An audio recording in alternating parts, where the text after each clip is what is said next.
This past weekend in New Orleans, Louisiana, the 2026 Pokemon Go North American International Championships were held. This was the largest tournament of the entire season in North America, with hundreds of trainers turning up from all corners of the globe to compete for the title of International Champion. This tournament followed a different rule set to the typical regionals. Instead of the Open Great League format, it used a restricted format with quite a few rules and quite a few bans, and I will list those rules on screen here. And to the shock of everyone, a completely unknown trainer, Cyrhino, came out of nowhere to win the entire tournament. Cyrhino's team for the tournament consisted of Shadow Samurott, Shadow Lapras, Grumpig, Miltank, Shadow Quagsire, and Galarian Weezing. And his first streamed match of day number 2 was against 3-time regional champion Elam, running a team with Miltank, Alola Ninetales, Shadow Duat, Grumpig, Shadow Lapras, and his own Galarian Weezing. The battlers lock in for game number 1, and it's a perfect mirror lead Shadow Lapras into Shadow Lapras. Elam has opted to bring Shadow Duat and Grumpig in the back, and Cyrhino has brought a triple Shadow team with Shadow Quagsire and the Shadow Samurott. Both these Laprases are running Ice Beam over Skull Bash or Dragon Pulse, meaning that they are both walled in the mirror. 2 Sparkling Arias will come very close to securing the knockout, but it won't quite be enough damage. Cyrhino able to strike first, but Elam is going to be doubling down. He fires off back-to-back Sparkling Arias. Cyrhino recognizes this will not take the knockout, so he's going to no shield, save the energy, and save switch into Shadow Samurott. Shadow Samurott up energy is an absolute nightmare in this meta. Elam answers with Shadow Duat. Samurott farms up to Mega Horn and baits with Hydro Cannon. Elam will put up the shield. He cannot afford to let this energy go to waste. He shields up, he overfarms, and now he's going to bait back with the Aqua Tail. Cyrhino is going to shield back. He's pretty close to a Hydro Cannon on the Shadow Samurott. At this point, with all the Fury Cutter damage on Shadow Duat, even a Shadow Hydro Cannon would come pretty close to taking the knockout. Elam doubles down. He's going to be double shielding. Cyrhino now firmly in Aqua Tail range. Cyrhino does not have a lot of energy on the Shadow Samurott, so he's just going to let the Samurott go. Samurott did its job. It was able to get both Protect Shields, and now Cyrhino brings in the Quagsire, but goes for the snipe as he sends in the Lapras. Lapras fires off Sparkling Aria. This is resisted, but Shadow on Shadow, it takes the knockout, and Duat is lost. Elam brings in the Grumpig, but Cyrhino has the Shadow Quagsire and a shield advantage, and this Quagsire is looking to sweep. Quagsire launching Mud Bomb. 2 Mud Bombs should be enough to secure the knockout here. Elam, he used all his Protect Shields from the charge stacks from the Samurott. He cannot afford to put up the shield. Elam will fire off Dynamic Punch. Cyrhino will put up the shield. Cyrhino will be able to overfarm just a little bit here if he does want to, but Cyrhino undertaps. He just wants the knockout as soon as possible. Aqua Tail should be enough to KO the Grumpig, and then all Elam has left is the Lapras. But Lapras stored some energy from earlier. Lapras gets the outpace by 1 singular turn. The miscount from Cyrhino, and Elam's gonna get the win. Sparkling Aria lands, Quagsire falls, and that's a Game 1 win for Elam. The battlers lock in for game number 2, and it's a dominant lead win for Cyrhino. Shadow Samurott into Grumpig. Elam safe switches into Galarian Weezing, but disaster strikes as Cyrhino brought the Quagsire. Galarian Weezing looks to be a very strong safe switch into Cyrhino's team if Rhino does not bring the Quagsire, but he brought it back, and now this Weezing is in a lot of trouble. Weezing will be able to land multiple Brutal Swings, but the Quagsire is just simply not threatened. Quagsire will be able to farm up massively and farm up to the back-to-back Mud Bombs. Quagsire even goes a little bit further, farming to 100 energy. Elam, if he wants to keep the Weezing around, he's going to have to put up the shield. He puts up the shield, he fires off the Brutal Swing, winning charge stack priority. But Cyrhino has so much energy that it just makes perfect sense to shield back. So now Cyrhino can threaten the knockout with the Mud Bomb. Elam's gonna let it go. The Weezing will get knocked out here. Cyrhino goes for a little bit of an undercharge, but it will still secure the KO. Elam gonna bring in the Grumpig, aggressive pivot from Cyrhino, sending in the Shadow Samurott, and that is the exact play he needed to go for. Samurott was already up energy, now it's just gonna completely overwhelm Shadow Duat. Elam calls the bait, but that really did not feel like a bait. That damage was absolutely devastating. That Shadow Hydro Cannon destroyed Shadow Duat. And now can Cyrhino commit to the farm down? He's going to go for it. He does get the farm down. The Duat faints as it makes the Aqua Tail. In comes the Grumpig, and there's just no path forward in this game for Elam. The Shadow Samurott is just simply too strong. Samurott racing to the Hydro Cannon, able to get there. This Shadow Hydro Cannon is going to be putting massive damage onto that Grumpig. Grumpig barely able to hang on. Grumpig gets Psywind down, and Cyrhino never has to reveal his third Pokemon. Battlers lock in for this winner-take-all game number 3, and it's a strong lead for Cyrino, Weezing into Shadow Duat. Elam safe switches into the Shadow Lapras. Cyrino banks a ton of energy, sends in the Samurott. Samurott is a complete wall to energy from the Lapras, but Shadow Samurott is so frail that even a Sparkling Aria would inflict some pretty massive damage. The energy on the Weezing is pretty valuable no matter what Elam has in the back, and it turns out Elam ran a line that is ABA weak to the Weezing, so that energy is actually going to be very, very strong. Cyrino doubles down on Samurott. He's going to be double shielding. He farms up to the back-to-back Hydro Cannons. Shadow on Shadow. Hydro Cannon should come very close to securing the knockout. Hydro Cannon lands. Lapras survives. There's the pivot out by Elam. In comes Shadow Duat. Cyrino gonna bait with the Hydro Cannon once again. Elam calls the bait. He knew it was too risky for Cyrino to full send the Mega Horn, but now Cyrino gets the send back in the Weezing. Weezing fires off Brutal Swing. Elam just gonna fully sacrifice Shadow Duat. Duat so close to the Aqua Tail, but unable to get there. It's gonna be 2-shield Alolan Ninetales versus the world. But Elam's not going to like what's waiting in the back. It's the Shadow Lapras, one of the hardest answers to Alolan Ninetales in this format. Alolan Ninetales does make the Psyshock. This is not a Shadow Galarian Weezing. Can it hang on here?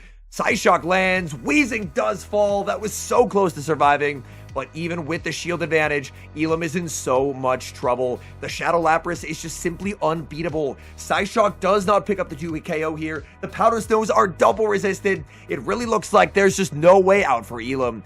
Elam will farm up to the back-to-back. He fires off the Psyshock, but Shadow Lapras is just not going to mind this damage whatsoever. Lapras comfortably into the green.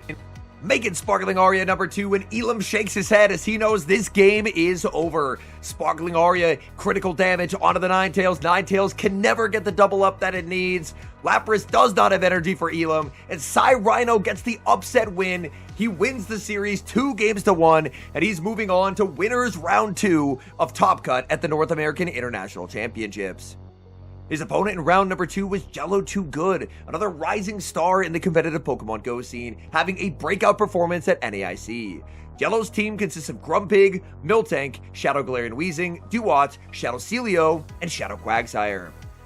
The battlers lock in for game number 1, and it's a very neutral lead, Duat for Jello2Good, into the Shadow Lapras of Cyrino. The Shadow Lapras is walled, but Shadow Lapras does do pretty well here because the Psywave pressure is immense onto Duat. Duat does have the pacing advantage, connecting with the X-Scissor. Cyrino going to look to overfarm massively. Jello2Good tries for the catch on a Shadow Celio, but he does not get it, and Celio is going to be answered with the Shadow Samurott.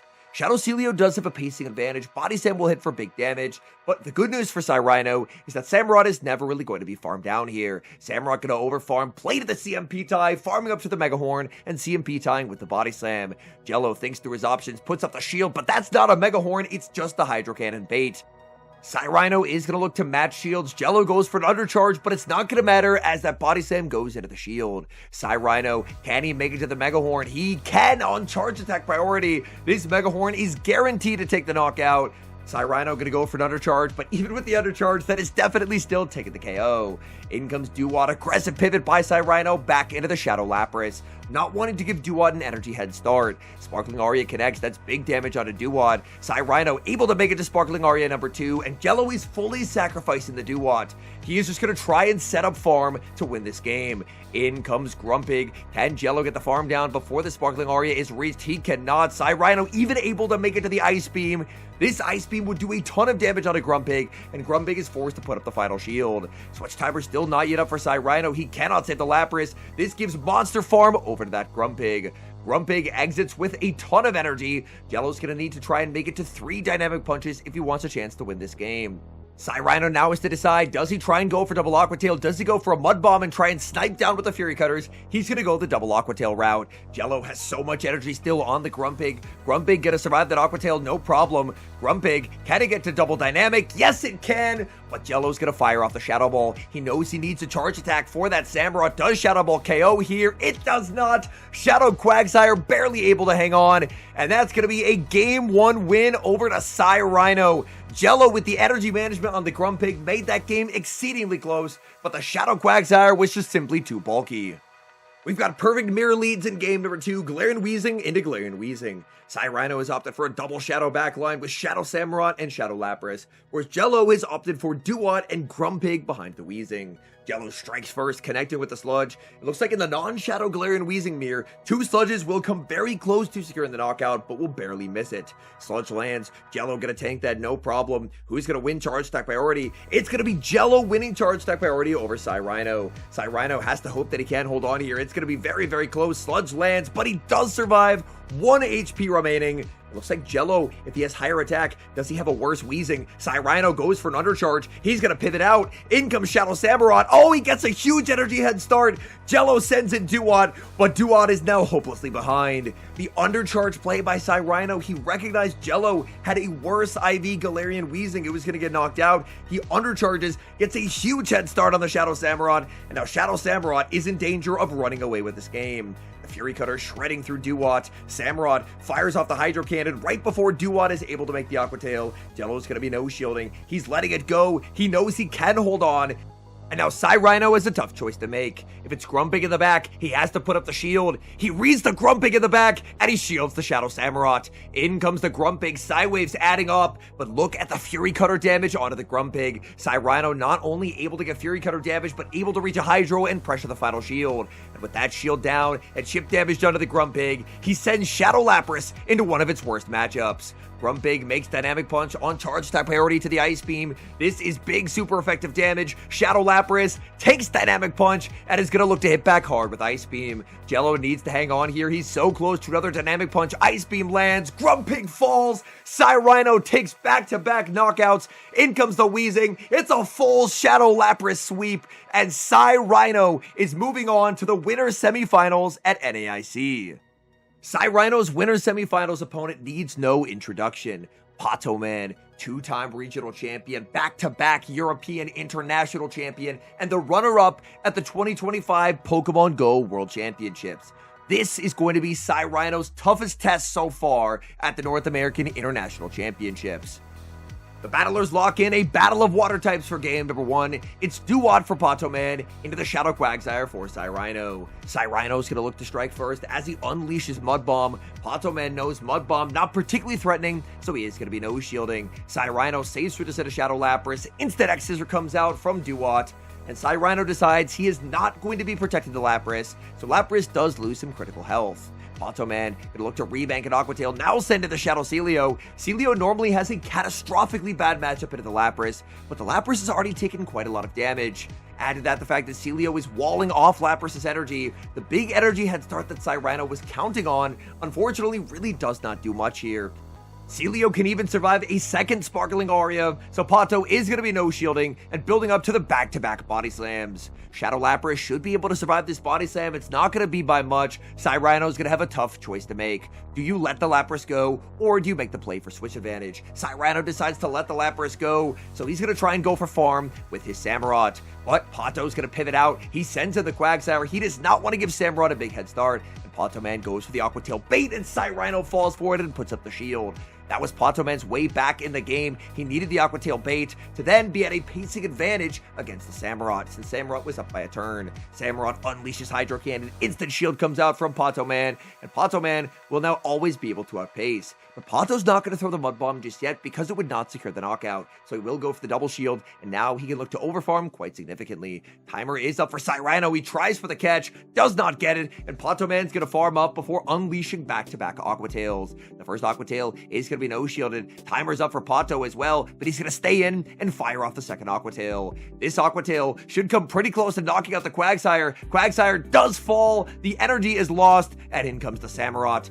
Samurott did get outpaced, Aqua Tail reached by Patoman, and that's going to pressure away the final shield. Patoman did store an Aqua Tail on his Dewott in the back. Patoman, he's going to reach for the Aqua Tail. He is able to get there. Now this sets up a 50-50. Does Patoman go for the snipe? Does Cyrino read it? Patoman, he goes for the snipe, but Cyrino makes the read. He throws the Hydro Cannon, wins charge attack priority, and just like that, the Aqua Tail is lost. Dewott is going to fall. Patoman sends in Celio. Celio gets farmed down, and that's going to be a Game 1 win for Cyrino. All looked lost when the Quag fell, but he gets the 50-50 right. KOs all 3 Pokemon with Shadow Samurott, and he's going to be up 1-0 in this best-of-3 series. The battlers lock in for game number 2, and it's going to be Dewott into Shadow Samurott. This really felt like one of the matchups that defined the meta. The much glassier and more offensive-weighted Shadow Samurott versus the bulk of the Duat. Duat able to shrug off the Hydro Cannon. Oh, what a catch! Cyrino able to save Samurott and instead absorb X-Scissor damage onto that Shadow Lapras. Shadow Lapras does lose quite a lot of health, and it's going to be greeted now with a Miltank. This is a pretty catastrophically bad matchup for the Lapras. Lapras going to strike first as it fires off Sparkling Aria. Ponto Man knows he never really has to worry about taking this damage, and instead can look to overfarm quite significantly before he full sends Thunderbolt. Thunderbolt will guarantee the knockout. Body Slam would not come close. Cyrino reads the full send, puts up the shield, but there's a Body Slam loaded on the Miltank. While this will not knock out, it's going to be getting Lapras low. Cyrino no shields, but he's lost so much ground. He saves the Aria, he pivots into the Shadow Quagsire. Ponto Man banks a move for later and sends in Shadow Celio. Celio's down energy. Ponto Man will invest a shield. He was at a Protect shield advantage, so he's going to use it here. Now he's just trying to make it to the Surf. He's not going to throw it quite yet because it would not take the knockout. Ponto makes a pivotal decision. He's going to be doubling down, double shielding that Shadow Celio. Celio reaching ever closer to the double Surf. He's able to get there, but Cyrino makes a very smart play. He knows that he's going to be at the back-to-back, so he fires off the Aqua Tail on charge attack priority just to get a little bit of chip damage for free, and now he can afford to no-shield the Quagsire. Ponto Man will finally get the knockout onto the Quagsire, but is a lot lower than maybe he may have wanted to be. In comes Lapras firing off the Aria. We know that Celio will be able to hang on here. The Psywaves will add up quite a bit. Aria connects. Celio hangs on. Celio builds up to the back-to-back body slams. And now this means Cyrino cannot afford to shield. Because if he shields, then he's going to end up getting knocked out by the second body slam. Without a shield to hide behind, this means that the Miltank energy that Ponto Man stored from earlier is going to deal critical damage onto that Samurott. In comes Samurott. Ponto pivots into Duat just to force energy out of the Samurott. And from here, it's a pretty clear path to winning the game with the Miltank. Cyrino undercharges because he knows that he needs energy to CMP tie the Miltank, but in doing so, that just lets the X-Scissor connect for devastating damage. X-Scissor will land. Samurott doesn't have any energy. The Miltank stored a Body Slam from earlier, and that is going to seal the deal. Cyrino was just in a no-win position there. Ponto Man gets the equalizer, and we're going to be going to a winner-take-all game number 3 for a trip to the winners finals.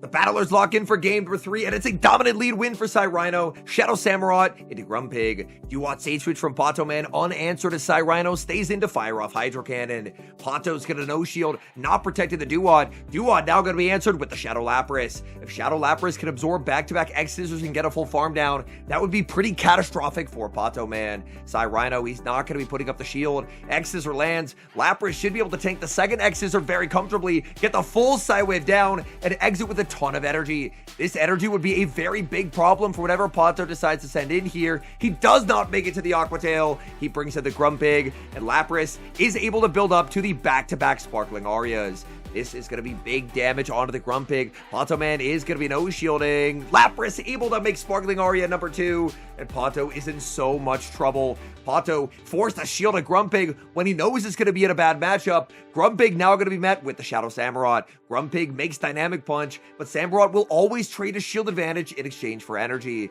because this energy is guaranteed to be strong. Ponto Man reveals his final mon. It's Miltank. It's going to be answered by the Grumpig, and Cyrino realizes he's in a winning position. Miltank had pretty neutral play throughout most of this meta, but it had a pretty catastrophic matchup into the Grumpig.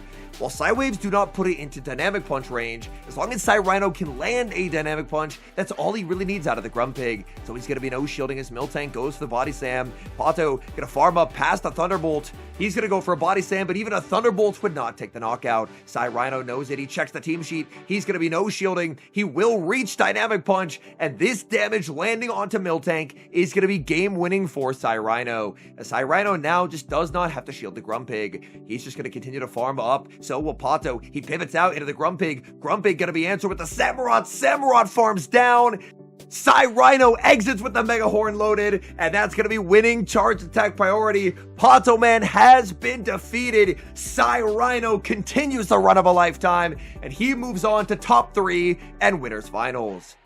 Cyrino's opponent in winners finals is the Torian, a veteran competitor who is having his best ever performance at an international. The Torian is running a pick that we have not yet seen so far in these games, and that is Shadow Pidgeot, which benefits from the buff to Gust this season. The battle is locked in for game number 1 of the winners finals, and it's a strong lead for Cyrano, leading that regular Galarian Weezing into Shadow Samurott.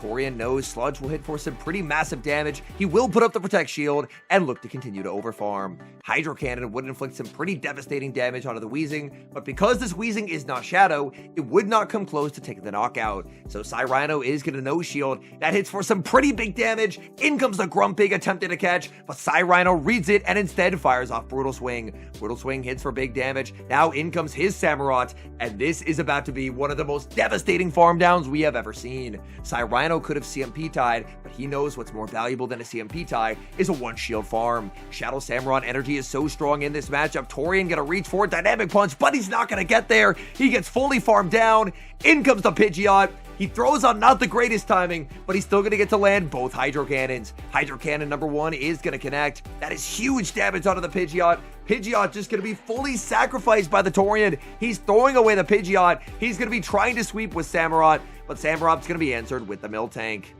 Miltank's bulk is going to be a big problem for the Torian, because the Torian will not be able to knock out with one charge attack. The Shadow Fury Cutters do a lot of damage, but unfortunately, even if he's able to successfully bait and then land a Mega Horn, Mega Horn will still fall short of knocking out that bulky Miltank. Miltank grabs the final shield with Body Slam. The Torian farms up. He goes for the Hydro Cannon. Mega Horn would do slightly more, but neither one would do enough. Hydro Cannon lands. Miltank survives to make the Body Slam, and that's going to be a game 1 win for Cyrano. The Torian save switched into the Grumpig and ended up paying a pretty heavy price as that Shadow Samurott farm down set up Cyrano so well for success. The battlers lock in for game number 2. That Shadow Samurott returns for Cyrano.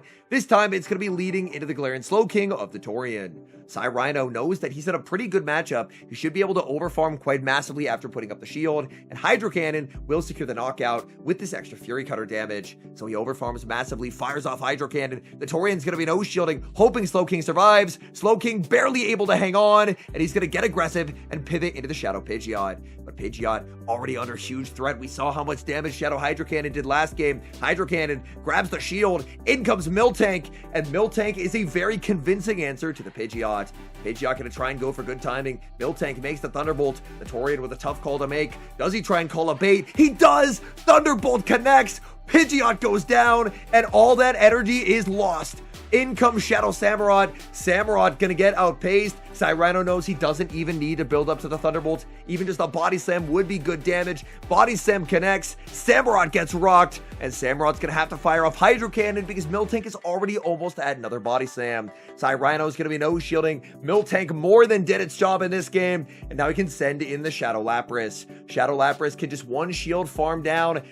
In comes Slowking trying to make a move, but it succumbs to the Psywave fast move pressure. Back in comes the Samurott, and there's just no path forward for the Torian in this game. He goes for the Mega Horn. Cyrano puts up the shield, and that is going to be a second game win for Cyrano. He's now up 2-0 in this best of 5 series, only 1 win away from the grand finals. Cyrano picks up a terrible lead in game number 3, leading Shadow Lapras into Grumpig. Safe switch into the Samurott, unanswered by the Torian. He banks a ton of energy. He brings in his own Samurott, but he's so far behind on energy now. Cyrano farms up well past the Mega Horn. Even a Shadow Hydro Cannon would be devastating, and the Torian will put up the shield. The question in the Torian's mind is, can he potentially double shield and Fury Cutter down? If so, then it's worth committing to this matchup. If not, then he's going to have to sacrifice the Samurott. And he decides that he's going to sacrifice the Samurott. Hydro Cannon will take the knockout, but no, Cyrano goes for the undercharge. Cyrano wants to exit with residual energy, and that's exactly what he's going to get. In comes Shadow Pidgeot looking for the farm down, but due to the earlier undercharge, Cyrano makes the Hydro Cannon. This Hydro Cannon will inflict monster damage onto the Shadow Pidgeot. The Torian switches back into Grumpig, but Cyrano was ABA weak. Cyrano has Miltank in the back. The Grumpig energy may be the saving grace for the Torian. It feels like all has gone wrong, but the Grumpig energy is so valuable. Dynamic Punch lands. Instant Body Slam comes out from the Miltank. The Torian is not going to be using the Final Protect Shield here.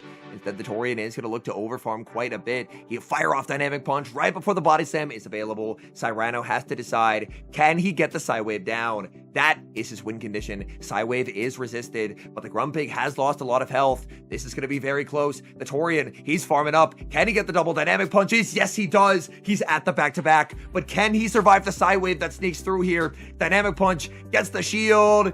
He goes for Dynamic Punch number 2, but he does not get there. The Psywave takes the knockout, and that is going to be a 3-0 sweep for Cyrino. The Torian has a move, but Air Cutter will not cut it. He gets Sparkling Aria number 2. He's taking the series 3-0, and he's moving on to the Grand Finals on day number 3. In preparation for the Grand Finals, production actually prepared a little hype video that I will share here as well.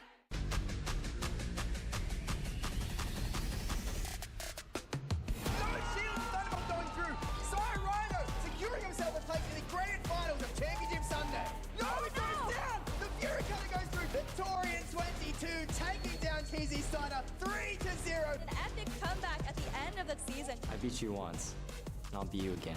You may have won yesterday. I will see what today brings.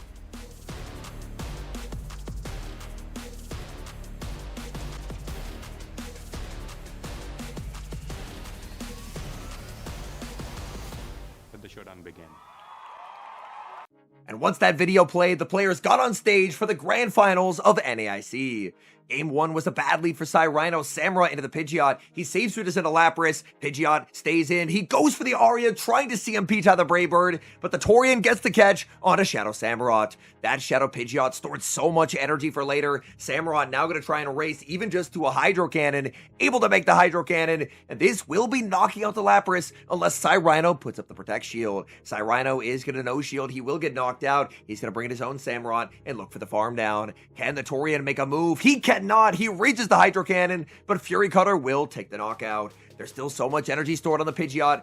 The Torian fires off an Air Cutter instantly, and Cyrino has to respect the potential Brave Bird, so he will put up the shield. Air Cutter does not get the boost. He has so much energy on the Samurott. Samurott already approaching back-to-back Hydro Cannons. That farm down of the Torian Samurott was everything. Cyrino able to make Hydro Cannon number 2. The Torian gonna go for a double shield, but even just the Shadow Gusts are shredding through Samurott's remaining health bar. There's a pivot out into the Miltank. The Torian gonna overfarm past the Brave Bird and bait with the Air Cutter once again. Does Cyrino call it? Timer hit 0. He does! He no shields, calling the Air Cutter, but now in comes Galarian Slowking. Galarian Slowking is a very convincing neutral answer to the Miltank. Its ability to absorb these body slams and just look to try and acid it into a range where Psyshock can actually take a knockout are going to make this mid-game pretty annoying for Cyrino until his timer comes up. Psyshock, no shield, Cyrino able to hang on. Cyrino just going to go for a Thunderbolt, but the Torian was able to preserve an Air Cutter stored in the back.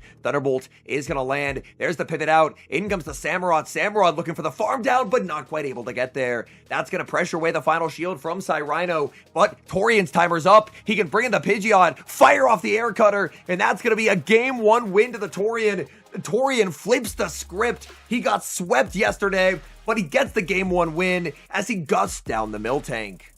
Like yesterday, this will be a best-of-5 series. If Cyrino wins, the tournament is over. If the Torian wins, it's a bracket reset and they go to a final best-of-5.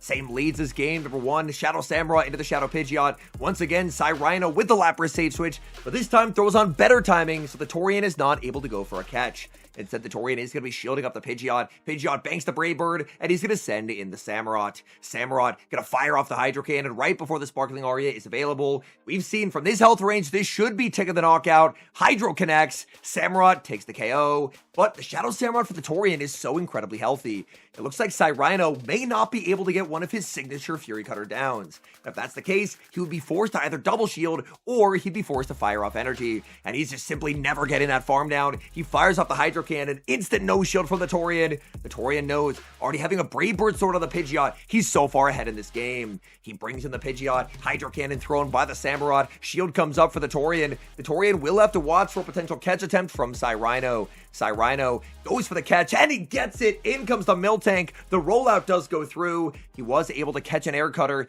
Air Cutter not going to do much, but the Torian already able to make the Brave Bird. Brave Bird would secure the knockout here. He baited once before. Will he bait again? Cyrino calls the bait. Brave Bird connects. Miltank falls, and back in comes the Samurott. But these gusts are shredding. In comes Slowking, sniping down the Samurott, and the Torian is up 2-0, 1 win away from a bracket reset.